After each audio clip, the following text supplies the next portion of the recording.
Coucou, c'est Claire. Donc bienvenue dans cette vidéo où je vais parler du voyage intérieur 10, où je vais parler cette fois-ci du recablage du cerveau. Et pour parler de comment il est indispensable dans le chemin vers le bonheur de recabler et de se reprogrammer, je vais te raconter rapidement, parce que j'en ai fait déjà 4 vidéos, donc j'ai pas envie de m'y éterniser, comment je me suis rendu compte que mon cerveau avait été câblé complètement à l'envers. Il faut une sacrée dose de courage pour se rendre compte de ça, parce que on croit qu'on a fait un bac plus 6, un bac plus 7, un bac plus 8. J'ai cru à des moments que j'étais une mère parfaite de 3 enfants. J'ai cru que j'étais une chef d'entreprise qui avait réussi. Enfin, j'ai cru que j'étais pas assez bien. J'ai cru que ce que je suis ne suffit pas. J'ai cru que j'étais pas digne. Enfin voilà, j'ai cru comme beaucoup d'êtres humains, beaucoup de choses. Et par contre, je ne savais pas que j'avais câblé les câbles à l'envers, en fait.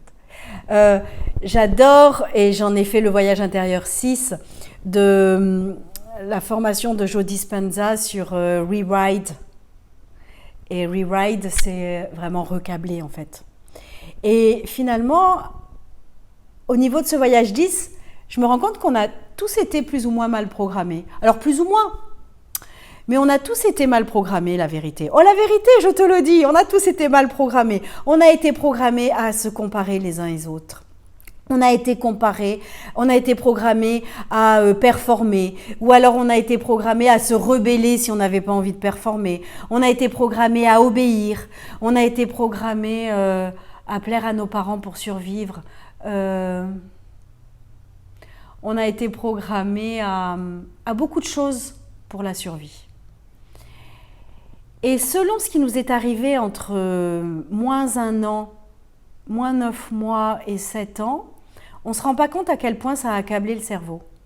On ne se rend pas compte à quel point, j'en ai parlé, je ne sais plus dans quel voyage, de la biologie des croyances, de Bruce Lipton, des travaux de Greg Barden et de Joe Dispenza, sur à quel point nos expériences précoces programment notre subconscient. Et donc dans mon cas, j'avais été programmée à l'envers pour survivre. Alors, j'ai du mal à en parler, là, c'est pas grave. Hein.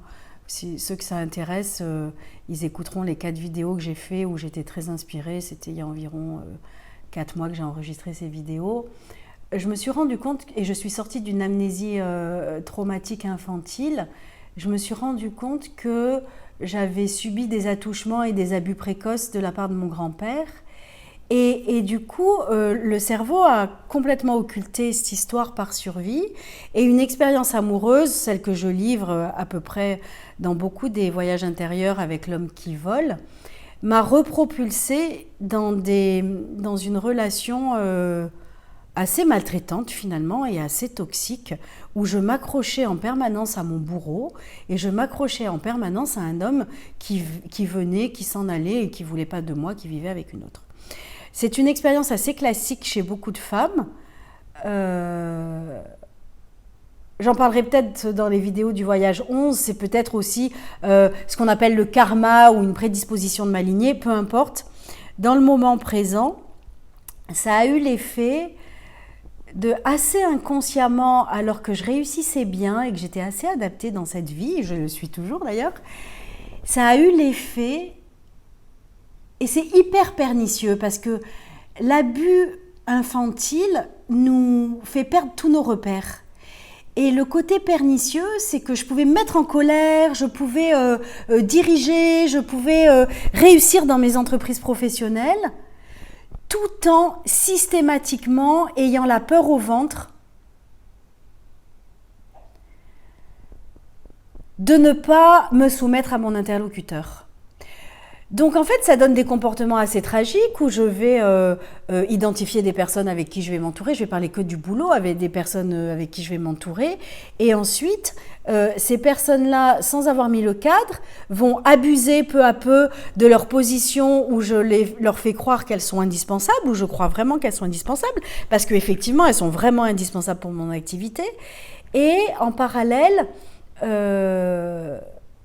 je referme la prison sur moi. Donc quand on est pris dans une prison, à des moments, je m'en vais vers de graves colères. J'ai du mal à l'exprimer, mais le câblage à l'envers, c'est ne pas donner la juste place et la juste valeur à la personne en face.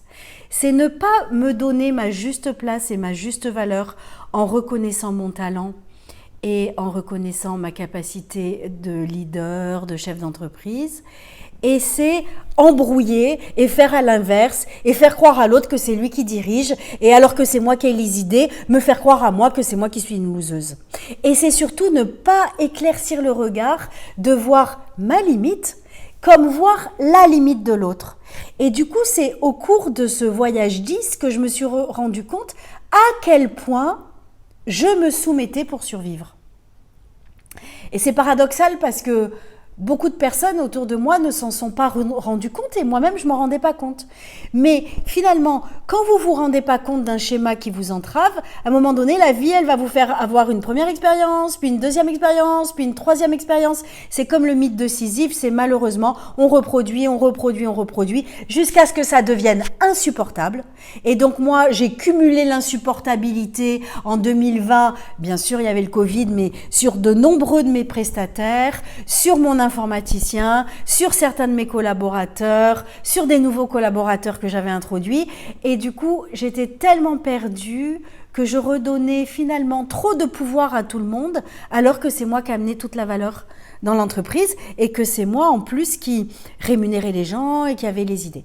Donc voilà.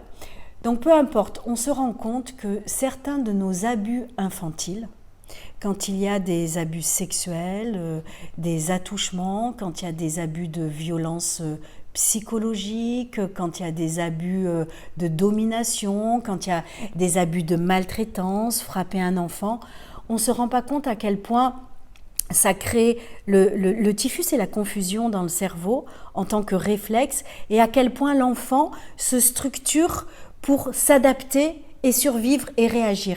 Donc, dans mon cas, ça a donné des réactions de soumission pour pouvoir m'adapter et être acceptée. Dans d'autres cas, et le cas de l'homme qui vole en face de moi, ça peut donner des soumissions de tortionnaire, ça peut donner des soumissions parce que lui aussi a eu des abus précoces et donc du coup, ça donne des soumissions de domination. Dans certains cas de mes amis, malheureusement, j'ai rencontré de grands manipulateurs et de grands arnaqueurs dans ma vie au niveau professionnel. Dès que vous touchez sur un domaine de la finance, ça donne des gens qui vont abuser des amis pour pouvoir leur soutirer leur argent. Ça donne certains amis qui sont jusqu'à demander des sommes comme 100 000, 200 000, 300 000, jusqu'à 500 000 euros de vous prêter par texto pour...